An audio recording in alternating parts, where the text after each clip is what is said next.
Hey guys, hope you're doing good. So I wanted to do something a little different today. I wanted to actually do a little Q&A. So I went on my Instagram. If you're not following me, follow me on Instagram, please, because sometimes I like to sing for my people. If you want me to sing for you, follow me on IG. But yeah, so I asked a few people to ask me questions on Instagram, and I'm about to go through them in this video. So please enjoy. Again, wanted to remind you, please subscribe, comment below if you have any questions. I'd love to answer them. Yeah, let's start the new year straight. So check this out. First question from Benjamin. He asked, where do you get content ideas or ideas for content to social media, right? I guess his question was, where do you get ideas for content? For me, I think I get most of my ideas when I'm on calls with clients. Like today, I had a clarity session, the problems that arise during those clarity sessions is what I mostly use to actually answer, or that's where I get most of my ideas from for content, right? Like if I'm not communicating with someone and, talking with them, consulting them, if I go like a week without speaking to someone and hearing about their problems and issues that they're dealing with, then it's hard for me to actually become creative and just think of something else, right? The only other way that I'll come up with ideas for content is when I'm learning something new. So whether I'm listening to a podcast and I hear people talking about AI, or hear about people talking about how to go from $1 million to 10 million, then I'll probably want to understand the thing I just learned. So I'll actually figure out a way to communicate it on my channel or on my email list. That way, like if I'm teaching something, I need to understand it, right? So it's kind of like an exercise that helps me understand what I need to understand, right? So first process is talk with your market and figure out what they're dealing with, and use that as content ideas, as a source, or as a source for content. And the other thing is, whatever you're learning, share it with your audience too. All right, that's the two processes I would use, right? Igor asked, what offer would you start right now? If you guys have not yet watched the webinar, I generally went over everything around the offers you should create, right? Some of the top offers are UGC, influencer marketing. The second one would be short form content, distributing other people's content online. The next one would be building communities, so Facebook groups, Discord groups for brands or for people with offers like mine, consulting businesses, coaching programs. So building communities is super, super valuable, but people haven't caught on to how valuable it is. The other thing is converting that attention through appointment setters, closers, or email marketing or SMS. And building systems. And helping people find product market fit, right? Service market fit if you're helping service-based businesses. So all those services that I just mentioned, good things to launch, right? Did you ever visualize? From Carios Juarez. I've never had an easier time visualizing. Like I've never been the type of person, although I remember probably a year or two ago, I remember sitting down and just visualizing achieving, the things I had set out to achieve, like going to the dealership, picking up the car of my dreams, a high horsepower car. But one thing I've realized is that the visualization always feels better than the actual thing, right? The path, like the journey before you achieve your goals is always going to feel a lot better than actually achieving your goals. So for anyone who's on the journey to achieving more, make sure you understand that like you're already successful. You're already living an amazing life. As long as you have a purpose that you're chasing, you're already winning. If you wait until you get the nice car, until you get the Lambo, until you live in a penthouse, until you have the nice girl, until you have the nice guy, until you're financially free to be happy, oh my God, like you're so lost, right? And the reason why, I don't necessarily get a lot of things that I want is because I've understood this concept that like it's a lot better when you're expecting something or when you're about to receive something, right? I even heard that like this urge to have sex, right? Like the urge or the expectation of sex or of the expectation of getting something that's good is actually a lot better than getting the thing that's good. And that's what makes us, be motivated to chase food, to chase sex and things like that, because the actual wanting is where the most dopamine is, right? So yes, I did visualize. Do I do it nowadays a lot? No, I don't do it much today. Do you think AI will change how we outreach in 2023? There are apps like Mobile Monkey already doing this. Yesterday, it was the first time that I listened to a podcast around AI. This consulting firm called McKinsey actually did a study in the last, I think, few years where they were looking up how AI would impact the world, and they looked at it from different industries, right? They looked at fulfillment, operations, marketing, sales, how, of course they consult other businesses, right? $1 billion businesses and above, right? And they did this study where they found out that marketing and sales was going to be the two verticals that would be the most impacted by AI. So to answer your question, hell yes. AI is going to take over the whole marketing and the whole sales thing, right? So, and I think that the only edge that you can have against AI, like guys, like if you're thinking that being smart is how you beat AI, then you're so lost, right? It has access to all knowledge under the sun, right? It knows things, it knows you better than you know yourself, right? So you cannot compete on knowledge, information advantages, right? Because everyone will literally be able to go on ChatGPT and be like, hey, can you write me an amazing sales letter or an amazing sales banger, right? And this AI will write a 1,000 word script that it would normally take hours and days for a salesperson or a marketer to write, right? So guys, and so I didn't finish with what I was about to say. The only way you beat AI is by becoming more of yourself, right? Getting on content, sharing your personality, being who you are as a character, right?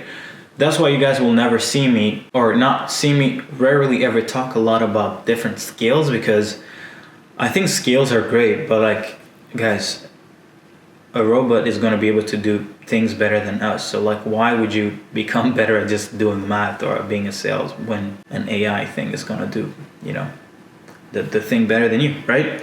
So yeah, AI, I don't even know. I'm starting to learn more about it, because I need to be, if it's going to take us out, I better be on the front end or on the front tier of like, how to use it, right? So these guys said that the need today is not necessarily about AI, of like, we don't need more, engineers to build more AI stuff, right? What we need people who actually know how to use these tools, right? So if you're someone who wants to, a second option to protect yourself from being, literally like canceled or removed from the marketplace, is to learn how to use AI, right? And figure out case studies on how it can be valuable for businesses, right? So whoever becomes the best at using AI, you're going to be able to, hedge yourself against, becoming unimportant, right? If you had to start over, what would you do? Create a YouTube channel, pick a niche, figure out a problem that they can't live without solving, right? Build an infrastructure to solve that thing through done for you, and give away information for free. How is life? Life is good. I'm getting a new car tomorrow, so I'm excited for that. It's a winter car, although I'm leaving for Africa in a week, so I'm only going to have it for a week. I couldn't drive my 663S in the winter, so I thought getting another car was more fun. So life is good.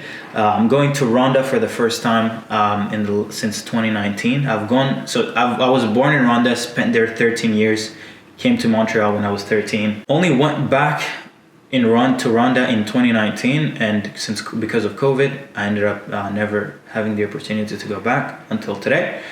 Until next week. So we're going back with a family. We're going to do a big party for my grandpa. He's almost 95 years old. To be honest, I don't know how old he is, but he's really old. So we're going to celebrate his life. He's been an amazing person to have birthed so many people. I wouldn't be here without him, and my family wouldn't be here without him. So yeah, we're gonna celebrate. It's gonna be really fun. So yeah, I'm excited for that. So life is really good. We're about to have some amazing time during Christmas and New Year, right? How to build a good offer with cold email system, like consultation.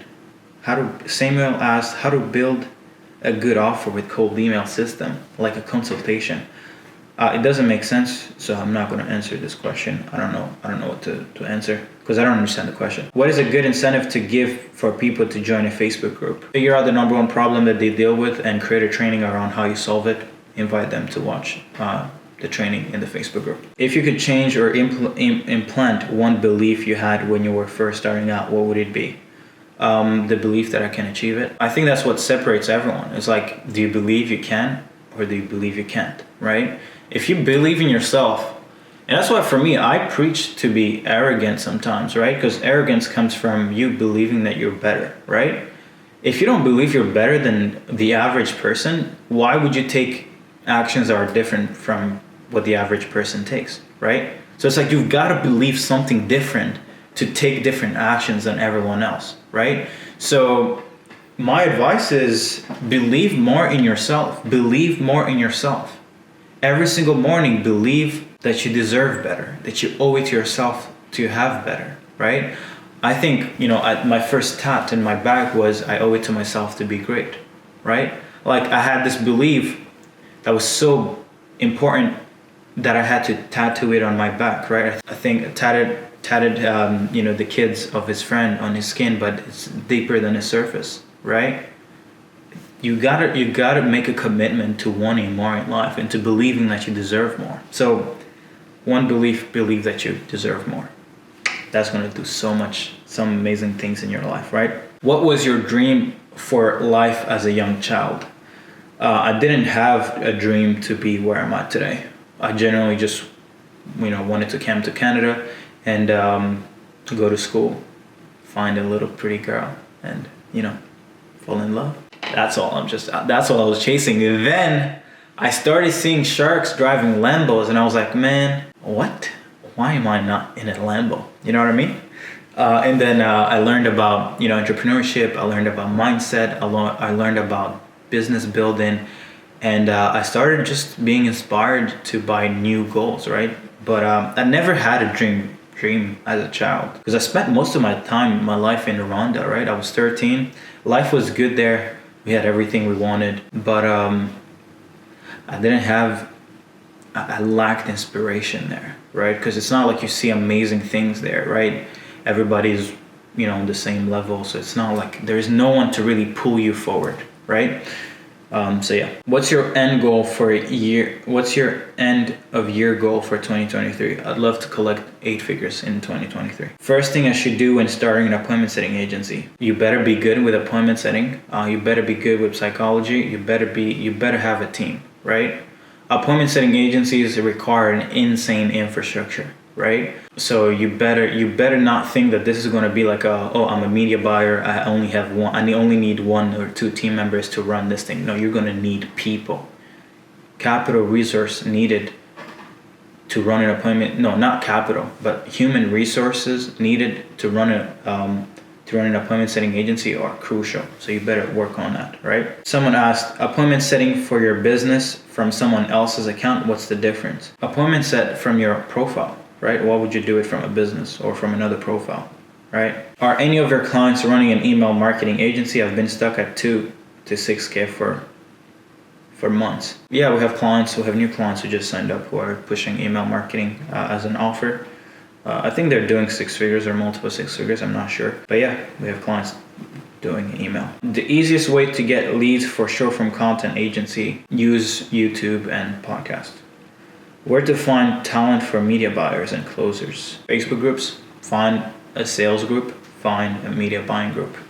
You'll have all the leads you want. How much you recommend we should be making before moving out to an apartment? I moved out when I was making $30,000 a month. I don't recommend you guys wait until you're making $30,000 a month because as soon as I moved out, the following month or 45 days later, I made my first $70K a month. So when you live by yourself, what ends up happening is that you don't have to clean the dishes.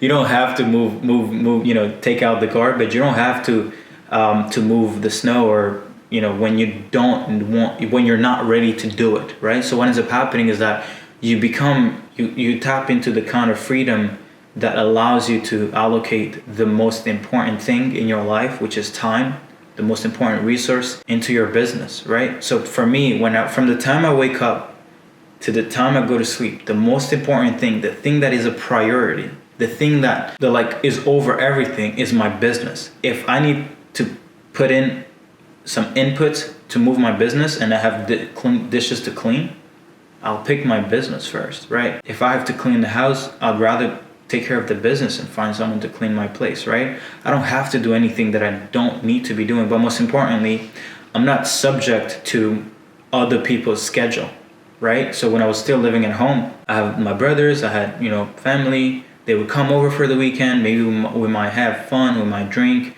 or they might sleep pretty late when I'm not trying to sleep late. But it's not my home, so I can't really decide when I go to bed. It's like I can try to go to bed early, but it's like there will still be noise in the home, or I will just be, environment is more important than discipline, right? If your environment is toxic, or it's not on the same schedule as you, then you will end up losing track of what you need to do, because environment is everything. Environment is key. If your environment is not set up in a way to make you successful, if it's not meant to help you be successful, then it's gonna help you fail. Choose what you want to do, right? So move out. When you're making six figures, move out, because it's the best investment. It's literally the best. There's nothing more valuable than being free, because now you have all this time to actually invest in your business. So it's like the best ROI. I'm actually trying to get my closer to also get a place, because I'm like, bro, why are you still home? You know what I mean? But anyway, yeah. So the next thing is, next question is, when did you make the decision to go all in? July 2020. That's when I quit my job. So yeah, I just decided to quit my job. I quit my job even before I had a client. That's the funny thing. I just realized that having comfort or a plan B or something to lay back on was actually the reason why I was failing in business. Because in business, you need urgency. Why would I be urgently trying to outreach when I'm getting a paycheck every 2 weeks? I don't need more money. You know what I mean? So it's like comfort, a lot of people don't see it, but it's the price you pay to be a failure. Comfort is a price of failure, right? You accept comfort, you accept failure. You accept discomfort, now you're actually potentially allowed to win, right? So don't let comfort cost you success. All right, so these were the questions. There are some more questions. Let's see if there's more questions that are worth answering. What would be your advice for a 17-year-old with no money living in India with parents that don't allow me to get a job? You don't need money to make money. When you're starting out, just sell your time online. Why would clients allow you to get a job anyway? You're 17, man. You're becoming a man. At 17 years old, if you can't stand your ground and actually tell your parents what you need to do, what you want to do, then when do you think that will happen? Do you think that becoming 18 years old is when you'll be able to make decisions on your own? No. You got to become a man before you have to become a man. Because becoming a man is not an age-based thing. It's not like once you hit 18 years old that you're going to become a man. No. You choose when you become a man. And the day you become a man is when you realize that your life is in your hands. You can keep trying to, put in your head that hey, your parents this, your parents that. But at the end of the day, it's you versus you. And until you understand that, you're going to keep blaming your parents. And the truth is, if you keep the same mindset, you might end up 27 years old still blaming your parents that they didn't allow you to get a job, right? So I say, fuck it. Tell your parents tomorrow, go wake them up really early. Don't let them sleep in, right? Be like, hey guys, I'm starting a motherfucking business. And whether you guys allow me to do it or not, I'm still gonna start one. You guys have two options. Either support me or just, kick me out of the home. I might become homeless, but I'm willing to go there if that's what is required, right? And I don't think any parents that really actually cares for you is gonna, kick you out of their home because you believe in yourself. What kind of parents would do that, right? So guys, parents only want the best for you. So, but if I was a parent, I wouldn't let my kid do dumb shit if I don't think that they're confident enough. But if you go to your dad or your mom and you're like, hey, I really want to do this, and I need your investment, I need your trust, guys. They put you on this earth, like you're part of them, like you're them, right? If they're not willing to trust you, then they're really shitty parents, right? If they're not willing to invest in you, then they're really bad parents. Maybe you should find other parents, right? Because that, like I said, environment is super important. If your parents are not helping you and they're just toxic, get new parents. Go look up to someone else. Go look up to some other parent, right? Go look up to Grant Cardone, right? Go look up to, find another mentor online and make them a father figure. Make them a mother figure, right? But yeah, let's end this Q&A. Hopefully you guys enjoyed it. I'm probably going to be doing some of these at least once a month.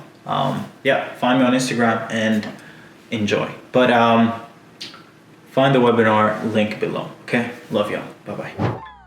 Hey, thank you for watching my video. One thing that I want to ask you is please like, comment, subscribe, and share it with the people in your circle, people who can find this content helpful. And before you actually leave, I have a 5 days to 50K a month program with the right offers, the right mindset, decision-making, training, everything you need when it comes to scaling an agency, high-ticket coaching or consulting business past 50K per month, from the client acquisition systems to how to actually scale and sustain scale. If you want to access it, click the link below. Yeah, find it helpful.